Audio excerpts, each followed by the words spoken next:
श्री संत ज्ञानेश्वर महाराज यांची जी पालखी आहे या पालखीचा जो रिंगण सोहळा आहे तो वाखरी येथील बाजीराव विहीर जे आहे या परिसरामध्ये हा जो सोहळा आहे तो पार पडतोय। पंढरपूरच्या आषाढी वारीतील रिंगण सोहळा आहे वारकरी संप्रदायातील एक महत्त्वाचा आणि भक्तिपूर्ण विधी आहे। हा सोहळा डोळ्याचे पारणे फेडणार असून भक्तिरसात न्हाऊन निघणारा एक अनुभव आहे तो हा रिंगण सोहळा। या ठिकाणी आपण पाहू शकतो की या रिंगण सोहळ्यापूर्वी देखील पावसानं हजेरी जी आहे ती या रिंगण सोहळ्यावेळी आपल्याला लावलेली आहे ते पाहायला मिळालं। या ठिकाणी आपण पाहू शकतो या रिंगण सोहळ्याला देखील आता काही काळामध्ये देखील सुरुवात होते। आपण पाहू शकतो हा जो रिंगण सोहळा आहे तो वारकरी संप्रदायासाठी एक महत्त्वाचा जो आहे तो विधी मानला जातो।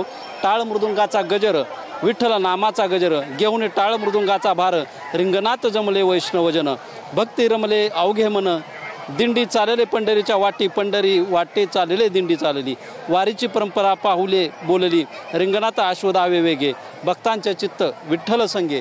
हा जो आहे तो रिंगण सोहळा आहे तो पार पडतोय। आपण पाहू शकतो की या ठिकाणी ही जी पालखी आहे ती पालखी आज संध्याकाळी वाखरी या ठिकाणी जी आहे ती मुक्कामी राहणार आहे। हा जो रिंगण सोहळा आहे तो देखील या ठिकाणी हा पार पडल्याचं चित्र जे आहे आपल्याला त्यावेळी पाहायला मिळत आहे। कॅमेरामन सुशांत राऊतसह चित्रकुमार मोठे TV9 मराठी वाखरी पंढरपूर सोलापूर।